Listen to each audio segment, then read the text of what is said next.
Hello everyone. So finally I landed in Canada yesterday after so many hassles, so many here and there.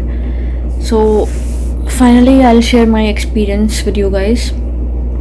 I had my flight on 23rd of April.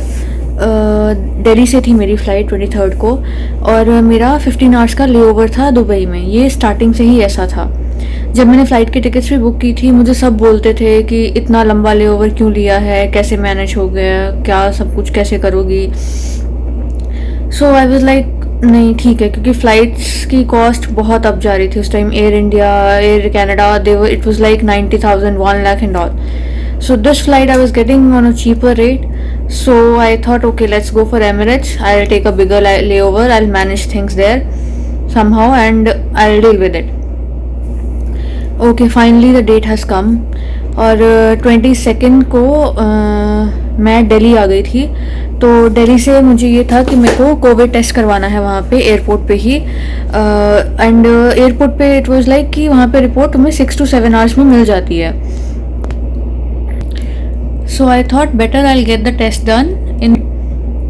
सो मैं 22nd को वहाँ पहुँची, मैंने test करवाया और हमने दिल्ली में hotel book कर लिया था अपने रहने के लिए। और टेस्ट करवा के मैं होटल चली गई। टेस्ट की रिपोर्ट मैंने टेस्ट करवाया अराउंड 6:30 और 7 o'clock। टेस्ट की रिपोर्ट आनी थी रात को।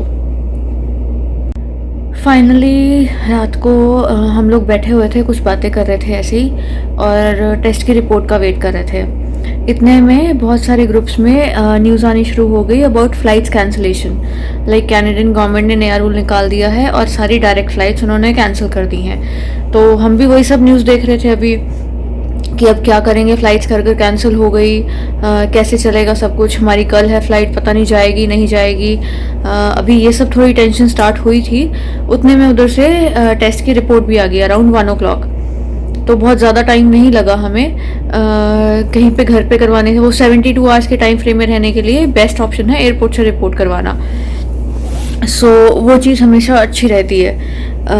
एंड अच्छा, रिपोर्ट हमारी आ गई, रिपोर्ट नेगेटिव आई, which was quite one good thing कि रिपोर्ट नेगेटिव है, अब कोई इशू नहीं है, we can board the flight. Report तो नेगेटिव आई बट उधर से फ़्लाइट्स का इशू हो गया था। और उधर से मुझे एक और मेल आ गई hotel say about my hotel quarantine के लिए। जो मैंने होटल बुक किया था उन्होंने मुझे मेल कर दिया कि आपकी होटल की बुकिंग कैंसिल हो गई है। उसको देख के भी मुझे बड़ा शॉक लगा कि क्यों कैंसिल हुई है। तो उन्होंने रीज़न मुझे मेल में दिया था that your credit card details are not proper. So मैंने जब देखा, आई एनालाइज मे बी कुछ क्रेडिट कार्ड नंबर या कुछ इशू था जिस वजह से क्रेडिट कार्ड डिटेल्स प्रॉपर नहीं थी।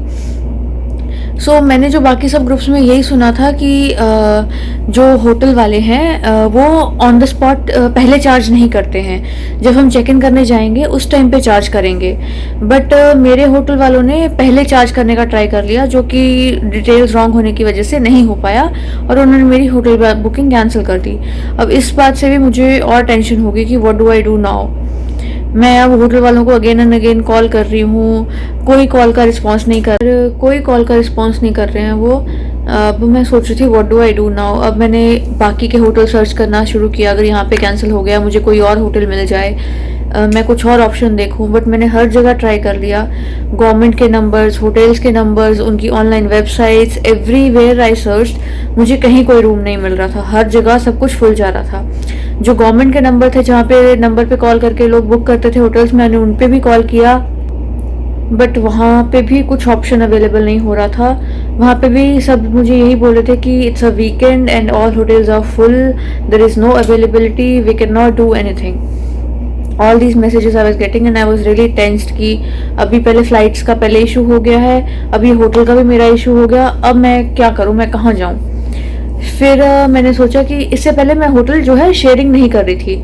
मैंने सोचा अब मैं शेयरिंग का ढूंढ लेती हूँ, अगर कोई मेरी फ़्लाइट में कोई और है जो सिंगल ऑक्यूपेंसी पे जा रहा तो मैं उसके साथ होटल शेयर कर लेती हूँ। अब मैं अपने थोड़े ऑप्शंस ओपन करने लगी और शेयरिंग के लिए सोचने लगी थी। फिर लकीली मुझे एक लड़की का पता भी चला who was ready to share with me. उन्होंने मुझे बोला कि उनका होटल ऑलरेडी बुकड है और वो मेरे साथ शेयर कर भी लेंगी।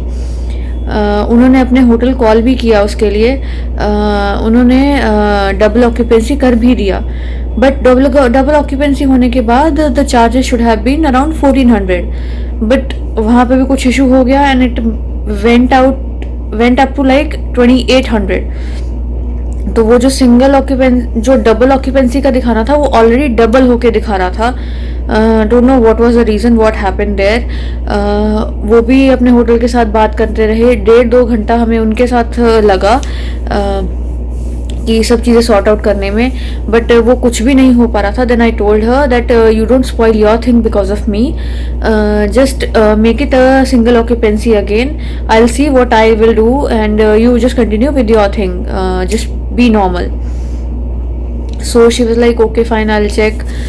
Then she made the changes again and she made her booking as single occupancy only, so she didn't have to pay anything extra. And then again I was left with no option. I don't have any booking. Now again what do I do? अब मैंने अपने ही hotel वालों को फिर से mail डाला कि what was the reason why this was cancelled, can you please explain me, and I really need the booking as I'll be traveling tomorrow.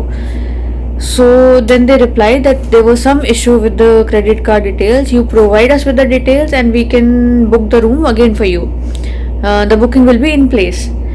So seeing that mail मैं थोड़ा सा शांत हुई कि okay, I was little happy कि सब ठीक है।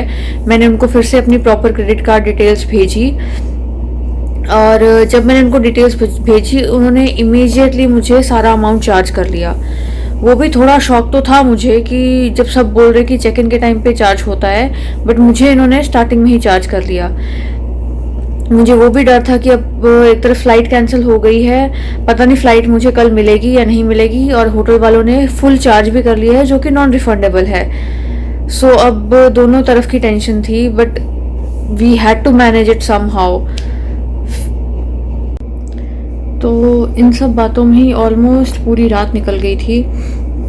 अराउंड फिर सुबह हुई, सुबह हम लोग उठे, हम लोग थोड़ा फ्रेश हुए, हमने कहा अभी एयरपोर्ट चलते हैं, वहाँ चल के देखते हैं क्या सिचुएशन है, क्या होता है वहाँ पे। तो फिर हम लोग एयरपोर्ट चले गए। वहाँ पे जाके हमने देखा कि सब कुछ नॉर्मल है। मैं अंदर एमिरेट्स के काउंटर पे गई, वहाँ पे मैंने उनसे पूछा कि I can board the flight. वहाँ पे सब उन्होंने प्रोसीजर नॉर्मल किया, मेरे कॉलेज के डॉक्यूमेंट्स देखे, रीसेंट कम्युनिकेशन विद कॉलेज, मेरा अराइव कैन ऐप, मेरा quarantine plan, everything they checked all the documents. And Delhi से उसके बाद मैं इमिग्रेशन काउंटर पे गई। वहाँ से दिल्ली का immigration was like nothing they asked me, they just checked my passport और बस मेरा पासपोर्ट चेक किया उन्होंने और कुछ भी नहीं मांगा एंड वहाँ से मुझे भेज दिया। उसके बाद सिक्योरिटी चेक वगैरह हुआ, सब कुछ नॉर्मल था, दिल्ली में कुछ भी नहीं ऐसा हुआ। हमने फ़्लाइट बोर्ड की and we left for Dubai. Okay, जब हम दुबई लैंड हुए ऑलरेडी वहाँ पे एक पर्सन वेट कर रहा था हमारा and he was like you guys are flying to Toronto, you guys are flying to Toronto, how many of you are there. तो उस फ्लाइट में मोस्टली हम 2 लोग थे जो हम टोरंटो जा रहे थे। तो उसने हमें कहा कि you guys go to the Quebec paid RT-PCR facility and get your test done again here, because अगर सुबह if you want to catch Toronto flight, then you need to have a separate test done here in Dubai. Okay, so we told him, okay, we'll get it done. Please tell me if it is free or if it is paid. Because earlier when we had a word with the Emirates, उन्होंने हमें कहा था कि Dubai में अगर test करवाना है so that will be almost free of cost. You don't have to pay for that test. But जब हमने उससे पूछा तो उसने कहा कि you have to pay and you have to pay 150 AED. That is almost equal to 51 CAD. सो हम वहाँ पे गए उनकी फैसिलिटी में, उनके काउंटर पे, वहाँ पे हमने टेस्ट करवाया, पेमेंट की एंड दे सेड कि हमें रिपोर्ट मिल जाएगी 10 to 12 आवर्स में, दिस शुड बी इनफ। और हमारा ले ओवर 15 आवर्स का था तो हमने कहा okay fine, we will get it done by the morning, जब तक हमारी फ़्लाइट बोर्ड होने का टाइम आएगा। तो फिर वहाँ पे हमने रात हो गई थी हमें ये सब करवाते करवाते। हमने डिनर किया और हम थोड़ा लेट गए वहाँ पे लाउंज में, या जहाँ पे भी हम बाहर बैठे हुए थे वहाँ पे थोड़ा लेट गए, थोड़ी देर हम सो गए। उसके बाद जब मॉर्निंग में उठे तो हमारी रिपोर्ट्स ऑलरेडी आ चुकी थी। हमें फ़ोन पे मैसेजेस आ चुके थे कि रिपोर्ट्स आ गई हैं and your result is negative. Okay, हम अगेन उसी काउंटर पे गए, हमने अपनी रिपोर्ट्स कलेक्ट की एंड देन हमने सोचा कि अभी ऑलमोस्ट टाइम हो गया है, then let's go for the boarding. Finally हम लोग बोर्डिंग गेट के पास पहुँचे। हमारी फ़्लाइट जो थी वो 9 o'clock की थी, बट हम वहाँ पे पहुँच गए थे अराउंड 7:30 की। तो वहाँ पे हम जो सेम फ्लाइट में आए थे, हम 2 लोग थे, वहाँ पे हमें 2 लोग और मिले। One was from Kolkata and another one girl was from Pakistan.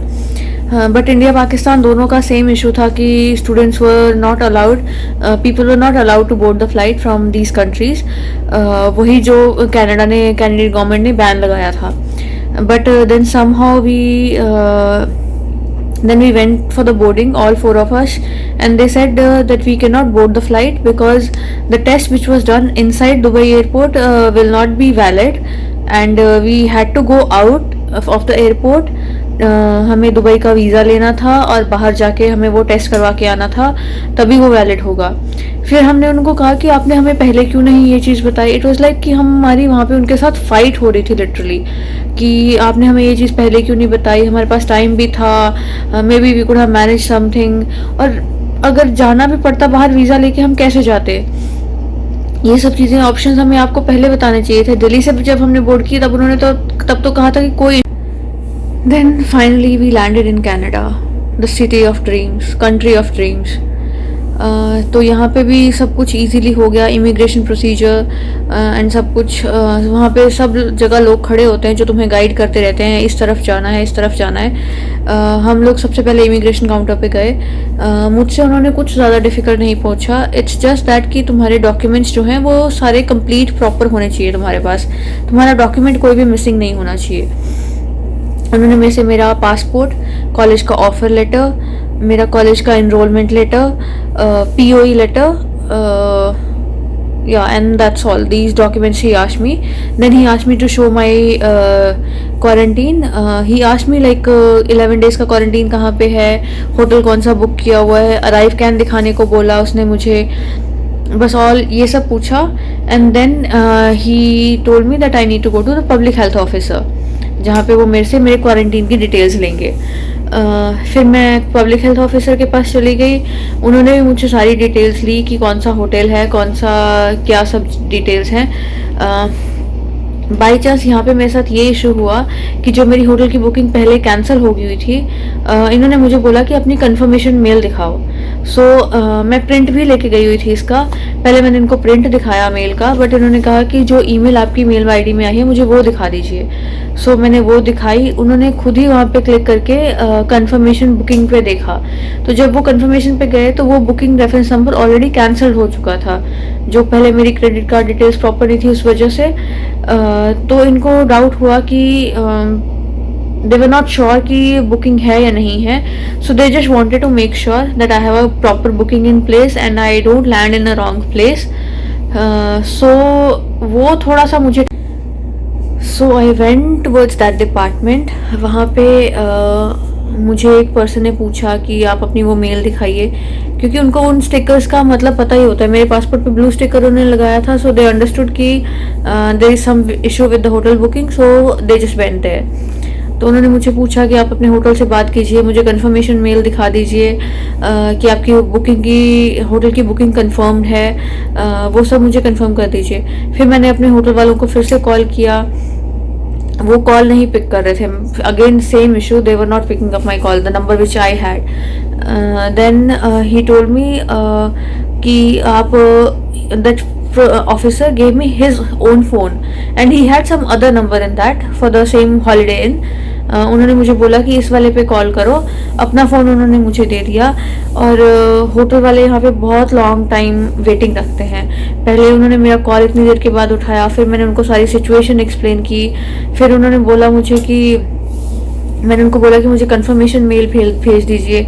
सो पहले मेरी जिससे बात हुई थी उनको पता ही नहीं था कि मेरी पेमेंट कट चुकी है या कैंसिल हो चुकी है। उन्होंने किसी और से पूछा, अपने किसी कलीग से, उसके लिए भी मुझे बहुत देर उन्होंने होल्ड पे रखा कॉल को। फिर उन्होंने अपने किसी कलीग से पूछा, then they were like yes it is done, it is confirmed. तब उसके बाद उन्होंने मुझे कंफर्मेशन मेल भेजा। सब कुछ होने के बाद कुछ ऑलमोस्ट आधा घंटा मुझे इस चीज़ पे लगा है। And the officers were really helpful. He didn't mind that I had his phone for so long with me, and he was all okay with it. He didn't shouted on me anything. He was very polite. मतलब यहाँ पे immigration officers, they were very polite and they had no issues with anything. उन्होंने पूरी भी तरह से मेरी help की। फिर मेरी होटल बुकिंग का कंफर्मेशन मेल देख के उन्होंने देन मुझे जाने दिया। फिर उसके बाद मैंने अपना लगेज कलेक्ट किया and then I went for the COVID testing. मैंने स्विच हेल्थ पे पहले रजिस्टर नहीं करवाया था, वहाँ पे जाके मैंने रजिस्टर करवाया। मैंने अपना सैंपल दिया, उन्होंने मुझे वहाँ पे किट दी जो मुझे टेस्ट अपना 8th डे पे करना है। अभी तो उन्होंने मुझे बोला है कि that they will come and collect the sample, so I am not sure. As and when it happens I will let you know guys. So बस उसके बाद टेस्ट देके हम शटल के लिए वेट करने आ गए। थोड़ी देर के बाद मेरी होटल की शटल आ गई। Then finally I reached my hotel.